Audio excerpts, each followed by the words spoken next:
Olá, meus queridos, a graça e a paz do Senhor a todos vocês. Sou eu de novo, o Nivaldo de novo aqui. Talvez você diga, nossa, mais um vídeo do Nivaldo. Queridos, eu quero dizer para vocês assim, aqui eu não me importo com aquilo que as pessoas possam pensar, se eu sou chato, insistente ou não. O que eu acho é que existe uma urgência de falar da palavra do Senhor e eu vou continuar inculcando porque essa é a minha missão. É nisso que eu acredito, é nisso que eu creio, né? E quando a gente entende o chamado de Deus, quando a gente entende a nossa condição de servo, servo é aquele que obedece, aquele que se coloca à disposição do Senhor para fazer a obra dele. A obra do Senhor qual é? Levar a sua palavra. E eu queria hoje conversar com vocês no texto que está lá em Romanos 13, de 11 a 14, né? Que fala, porque eu tenho percebido, sabe, queridos, que após o final de semana da eleição, muitos dos nossos irmãos parece que ficaram meio que acabrunhados, tristonhos, né? Deprimidos, entraram para a caverna e não querem mais sair da caverna. E não é bem assim, não é esse o comportamento que Deus espera de nós, os seus filhos. E a palavra do Senhor lá em Romanos 13 diz assim: façam isso compreendendo o tempo em que vivemos. Chegou a hora de vocês despertarem do sono, porque agora a nossa salvação está mais próxima do que quando cremos. A noite está quase acabando, o dia logo vem, portanto, deixemos de lado as obras das trevas e revestimos-nos da armadura da luz. No 14 diz assim: ao contrário, revistam-se do Senhor Jesus Cristo e não fique premeditando como satisfazer os desejos da carne. Amém, queridos? Queridos, o versículo 11 desse capítulo diz, para que nós possamos compreender o tempo em que nós estamos vivendo. E que tempo é esse que estamos vivendo no mundo de hoje? Reflita comigo. Estamos vivendo um tempo de conflituoso, conflitos religiosos, terrorismo, violência de ruas, abusos sexuais, drogas, narcotráfico, corrupção, mentira, adultério, divórcio, tantas coisas que nos assustam. Sim, nos assustam. Mas também eu quero chamar a tua atenção que também é tempo da mensagem do Senhor, é tempo de proclamar a mensagem do Senhor. É tempo de proclamar a mensagem do Senhor. E eu quero chamar a tua atenção para uma coisa. Se você fala com uma pessoa que não tem o conhecimento da palavra, né, e você leva para ela esse desânimo, não, mas não tem mais jeito, não, você não está contribuindo para a obra do Senhor. Nós temos que levar esperança ao coração das pessoas. Nós temos que trabalhar a fé no coração das pessoas. Então nós precisamos, lembra quando o profeta entra para a caverna e o Senhor diz, não, sai da caverna, o que tu está fazendo aí? Ainda tem muita coisa a ser feita, tem um caminho longo pela frente. Então é exatamente isso que o Senhor está falando para nós nesse dia. Há um caminho longo a ser percorrido. Há uma promessa do Senhor para a nossa vida, para a nossa nação, e essa promessa vai se cumprir. Então você precisa entender que chegou a hora de mudar. Chegou a hora dessa mudança, você precisa acordar para Deus, é o que a Bíblia fala, acordar para Deus. Chegou a hora de você se despertarem desse sono. Queridos, quantas horas, né, uma pessoa fala que os médicos recomendam dormir 8 horas. Só uma criança dorme de 16 a 20 horas por dia até uma idade de alguns meses, né, quando ele então desperta apenas para beber o leitinho. Nós não somos essas pessoas, nós não somos mais crianças, nós precisamos despertar para o Evangelho, né? Entender qual o nosso papel, qual a nossa missão. Nós temos uma missão. O que nós precisamos sim é assumir a nossa identidade. Nós precisamos botar diante de Deus, entender qual o propósito de Deus para as nossas vidas. Agora, nós precisamos entender qual o propósito de Deus. Não é Deus entender qual é o meu propósito. Não é Deus estar a meu serviço para fazer as coisas que eu quero na hora que eu quero, não. Deus, ele tem um propósito para a minha vida, eu preciso conhecer qual o propósito de Deus. O primeiro propósito é que eu viva para a honra e glória dele. E viver para a honra e glória dele é viver em novidade de vida, querido. É entender que a hora e o tempo é do Senhor. Cabe a mim fazer o quê? Orar, clamar ao Senhor e esperar nele, confiar nele. Eu vejo muitas pessoas falar, mas eu tenho fé. Certo, querido, você tem fé. Fé é diferente de confiar. Você pode ter fé. Agora, a minha pergunta é, você confia nesse Deus? Você crê nesse Deus? Sim, mas você confia nele? Como assim, Nivaldo? Queridos, é diferente. Eu vou dar um exemplo para você aqui. Você vê alguém sabe aqueles caras que atravessam de um prédio para o outro em cima de um cabo de aço? Então tem gente que veio o cara fazer aquilo todo dia e ele pergunta, você acredita que eu vou atravessar com um carrinho de mão aqui? Todo mundo que vê ele fazer aquilo todo dia vai dizer, eu acredito. Isso é fé. Você acredita nele, você creu nele, porque você está acostumado, você sabe o que ele vai fazer. Aí ele diz assim, então, mas eu quero alguém para sentar no carrinho. Ninguém vai, sabe por quê? Porque as pessoas creem, mas não confiam. É essa a realidade. Estou dando apenas aqui um exemplo. Nós precisamos aprender a confiar. Queridos, se existe uma promessa para essa nação, Deus vai cumprir. Deus vai cumprir. Talvez você esteja dizendo, mas houve, não importa o que houve, se houve falcatruas ou não, eu posso garantir a você que o Deus a quem eu conheço e professo, ele não vai compactuar com injustiça. Ele vai trazer a luz. Porém, é o tempo dele, é na maneira dele, é do jeito dele. A meu papel aqui é continuar clamando. A palavra diz, se o meu povo, que se chama pelo meu nome, orar, me buscar, confessar os seus pecados, eu o que ouvirei e sararei a sua terra. Sarar a sua terra é sarar você, sarar a mim, sarar o nosso coração. E como eu faço isso, Nivaldo? Quando essas coisas só acontecem quando o amor de Deus está em mim. Agora, para que o amor de Deus esteja em mim, eu preciso estar com o meu coração disponível para Deus. Como isso acontece? Queridos, uma das coisas que nós temos que compreender, a nossa luta, ela é espiritual. Eu não estou aqui dizendo que eu vou lutar contra o Lula, contra os candidatos, não. É uma guerra espiritual, é o bem contra o mal. Agora, o que eu tenho que entender é que eu preciso clamar ao Senhor, para que o Senhor traga luz a essas pessoas que estão com esses pensamentos errados. Se tem alguém querendo fraudar, peça para que Deus revele, para que Deus traga a luz e também toque no coração dessas pessoas. Eu vou dar um exemplo para vocês. Paulo era um perseguidor da igreja também. Paulo era um perseguidor. Paulo ele tinha prazer em perseguir a igreja do Senhor. Quando Paulo tem aquele encontro com o Senhor no caminho de Damasco, Paulo estava vindo de onde? Ele estava vindo do apedrejamento de Estevão. Ele presenciou Estevão ser apedrejado e quando Estevão fala, Pai, perdoa-os, porque eles não sabem o que fazem. Certamente, quando Paulo tem esse encontro lá no caminho de Damasco com Jesus, ele deve ter se lembrado de Estevão. Ele deve ter se lembrado das palavras de Estevão. Isso fez diferença na vida dele. Esse é o verdadeiro papel nosso de cristão. Como cristão, orar para que Deus salve. Orar para que Deus sare a nação, sare o povo dessa nação. Agora, quem Deus vai fazer, como Deus vai fazer, não cabe a nós decidir, queridos. Eu quero dizer para você que houve o primeiro round, nós tivemos grandes conquistas nessa eleição. Nós tivemos grandes conquistas. Gente, nós ganhamos a narrativa da imprensa de que o Lula ganharia no primeiro turno, nós fomos para o segundo turno. E com diferenças gritantes. Eles disseram que dava Lula com 48%, Bolsonaro não passava de 35% segundo as pesquisas. E nós provamos o contrário, deu apenas 5 pontos percentual. Isso é uma vitória grande. Pense nisso.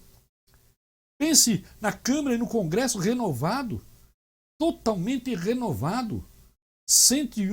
Vai ter 99 ou 101 deputados do PL que vão trabalhar junto com o Bolsonaro, um Congresso renovado com mais ou menos 14 cadeiras que vão trabalhar com o Bolsonaro, governadores eleitos. Hoje, por exemplo, Minas Gerais, o governador de Minas Gerais, o Zema, dando apoio ao presidente Bolsonaro.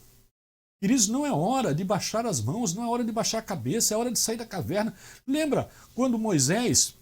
Quando o povo estava lá embaixo lutando, guerreando, quando ele estava com as mãos erguidas aos céus, aclamando ao Senhor, o povo prevalecia e ganhava, mas quando ele baixava as suas mãos, Israel começava a perder, os Amaleque começavam a ganhar. Quando ele erguia as mãos, porque esse não é o momento de baixar as nossas mãos, não é o momento de baixar a nossa voz. Se você orava 5 minutos, ore 10. Não adianta nós ficarmos botando vídeo de que as trevas estão trabalhando, de que o povo está fazendo isso, está fazendo aquilo, que a magia negra. Tudo bem, eles estão fazendo aquilo que eles acreditam. Você está fazendo o quê? Então faça o que você acredita. Trabalhe essa fé que existe em você. Trabalhe a tua missão. Qual a tua missão? Buscar em Deus. Levar Deus para esse mundo, levar Deus para essas trevas. Você é a luz. Não é você que tem que se esconder, querido, porque você é a luz. A tua luz tem que resplandecer. Você que tem que dar tempero a esse mundo. Então jamais chegue perto de alguém com desânimo dizendo não vai ter jeito, não vai ter fogo. Não, queridos. Você vai trazer desânimo para a vida dessa pessoa. Você vai estar dando um péssimo testemunho para essas pessoas, vai estar envergonhando o evangelho, porque eles vão dizer assim, e a promessa de Deus, onde é que está? Pense bem, esse é o momento de a gente trabalhar a nossa fé, queridos. Foi para isso que você leu a palavra, foi para isso que você foi chamado.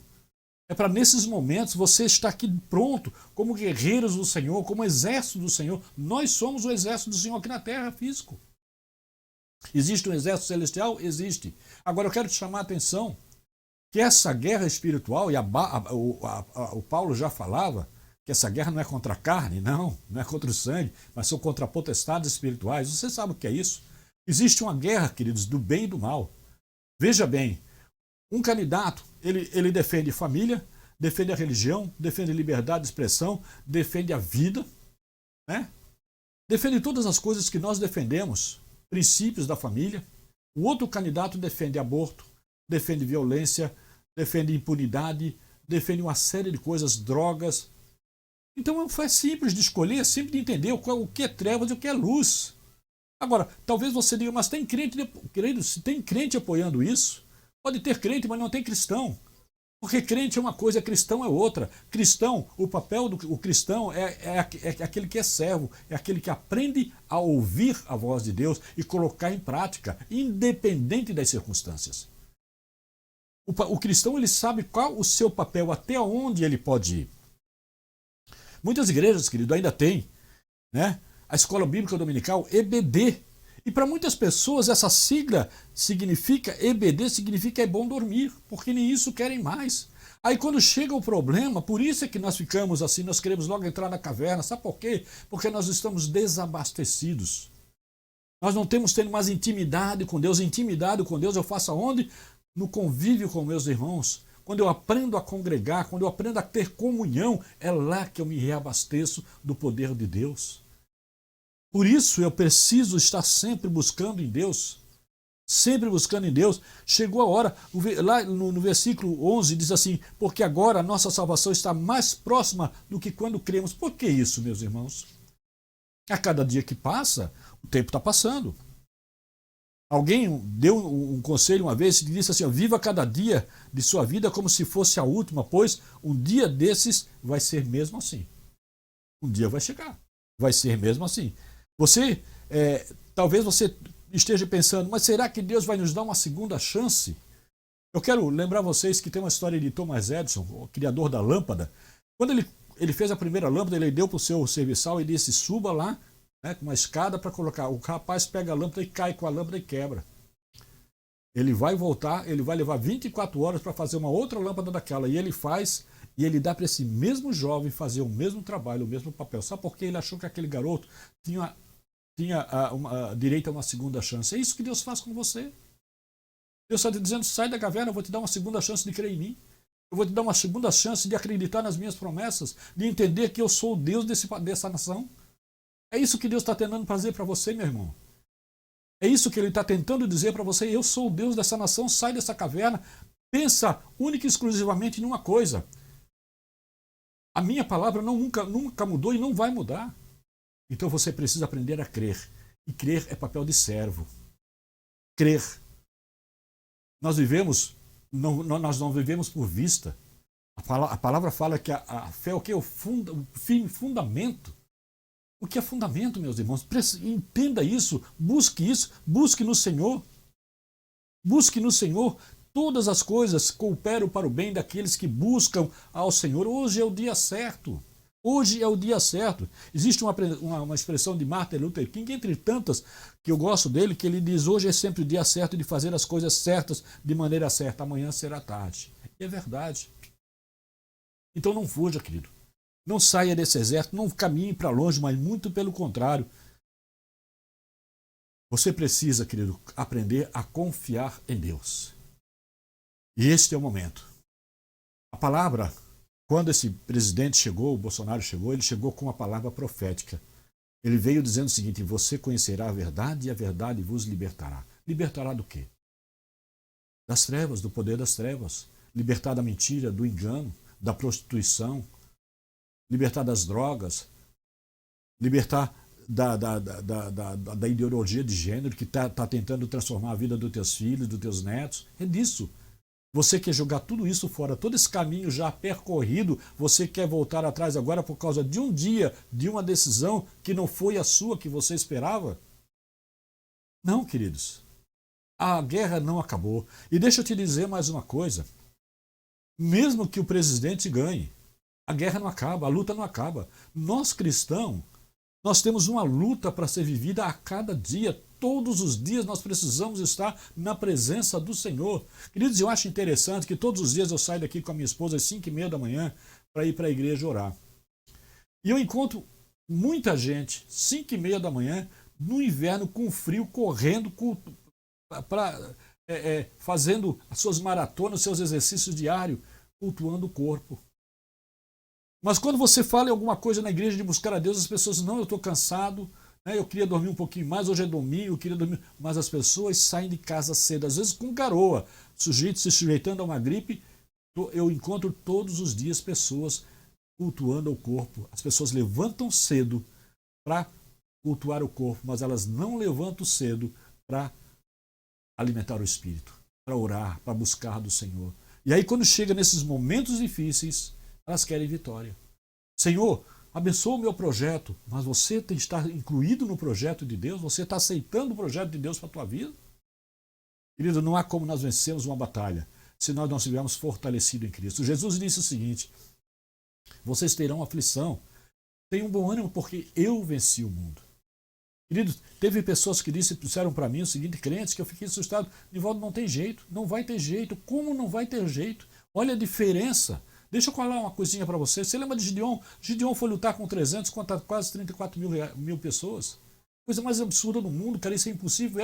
Gideon ganhou a luta? Não, por quê? Porque Deus ganhou. É o Senhor que ganha as nossas batalhas, é Ele que luta as nossas batalhas. Só que tem um detalhe, Gideon e os seus soldados tinham que estar lá naquele local. Eles tinham que estar juntos, porque Deus não vai fazer sozinho, Ele faz com você. Ele quer fazer com você e através de você. Cara, é um privilégio que Deus está te dando de participar de um projeto como esse, de uma mudança de uma nação. E aí você quer ficar na caverna?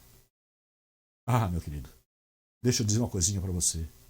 Deus tem grandes obras para fazer nessa nação e Ele já está fazendo. Se você olhar com os olhos da fé, você vai abrir os olhos da fé, você vai ver o horizonte. É o que está nessa palavra, senhor, querido. É o que está nessa palavra. É o que Ele diz aqui. Olha o mundo que você está vivendo hoje. Olha o que está em tua volta. Olha para os problemas que estão em tua volta. Dentro da caverna, a tua luz não vai iluminar o mundo. Você precisa sair fora dela e você precisa se colocar à disposição do Senhor. Aprenda a trabalhar a vontade de Deus na tua vida. Aprenda a ser servo. Entenda que a vontade de Deus é que você honre Ele. Você nasceu para honrá-lo, para honra e glória dele. Então, não leve desânimo às pessoas, mas leve uma palavra de fé. Uma palavra de vitória na vida das pessoas, porque você nasceu para ser vitorioso em Cristo Jesus. Que Deus te abençoe. Queridos, curtam esse vídeo, né? Compartilhe ele para que eu possa estar colocando mais vídeos, que eu possa estar colocando na internet, que eles possam estar subindo meus vídeos para que mais pessoas venham estar tendo acesso à palavra do Senhor. Compartilhe, deixa lá o seu like, deixa o seu comentário, inscrevam-se no canal do YouTube, inscrevam-se lá no Facebook. Eu estou numa luta ferrenha aqui, queridos, porque todo mundo sabe das minhas dificuldades, das minhas deficiências de pronúncia. Eu não sou locutor, não sou pastor, eu apenas quero ser servo na presença do Senhor e eu dependo de você, das suas orações e da sua colaboração para comigo. Que Deus te abençoe e fiquem todos na graciosa paz do Senhor Jesus. Amém e amém.